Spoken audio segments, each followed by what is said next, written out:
soutenir. Est-ce qu'il y aura une seconde adresse? C'est ce qu'on va suivre sur BFM TV. Amy Porter, je vous vois vous agiter. Oui, parce qu'en fait, Trump avait appelé ses supporters à venir manifester en nombre. Alors, on a vu qu'il n'y avait pas grand monde. Alors, je vais vous dire, il y a 1000 supporters qui ne sont pas là. Les 1000 plus super supporters de Trump ne sont pas là. Pourquoi? Parce qu'ils sont aux tribunaux ou déjà en prison pour les affaires du 6 janvier 2021 avec des peines de 1 à 7 ans.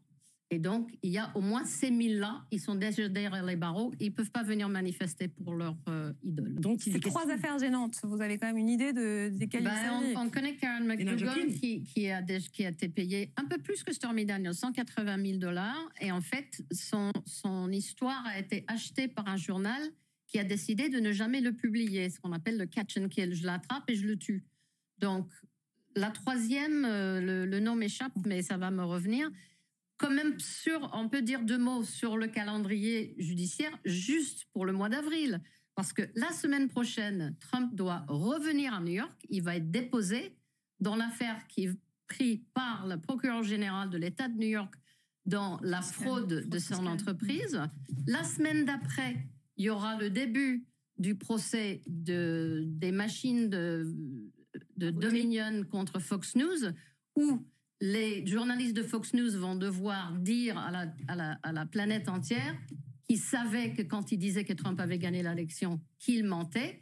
Et la semaine d'après, Trump doit revenir à New York pour le début du procès dans une affaire de viol et de diffamation avec une ancienne journaliste. Donc, déjà sur le mois d'avril, il a un calendrier judiciaire assez chargé. Mais là, on primait Amy Porter, je vous voyais réagir. Vous êtes tout à fait d'accord avec l'analyse de Marie-Cécile? Ah ben complètement. D'ailleurs, on est souvent d'accord. mais c'est vrai que depuis toute sa vie, il a joué la montre. En fait, ça a été son modus operandi. Attendez, le juge qui dit le procès de Trump, excusez-moi de vous interrompre parce que cette dépêche est importante, le procès de Donald Trump à New York pourrait débuter en janvier 2024. Important comme information. Ben, écoutez, on verra bien, mais je le dis, je le redis, c'est pas le seul procès que Trump mais quand même, le calendrier, je trouve que c'est primordial, parce qu'il y a le calendrier judiciaire et le calendrier politique, ils vont peut-être se superposer. Là, quand on dit janvier 2024, ça prend un autre tour quand même. Évidemment, c'est très important. 11 mois avant l'élection. Ce conflit des calendriers est fondamental, puisque grâce à ça, il peut échapper éventuellement aux poursuites. Après, le détail, c'est vous qui connaissez mieux les calendriers, les calendriers électoraux et les échéances. Donnez-nous l'importance de cette l'élection confluence. est en novembre, donc ça c'est 11 mois avant l'élection, mais c'est vrai que les primaires, il va être en pleine primaire. Il va être en plein dedans.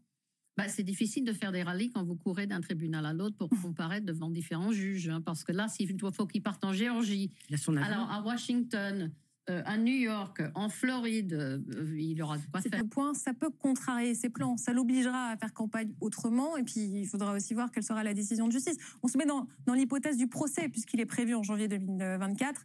Reste à voir si ses avocats arriveront à faire invalider l'inculpation du jour, mais il faudra improviser.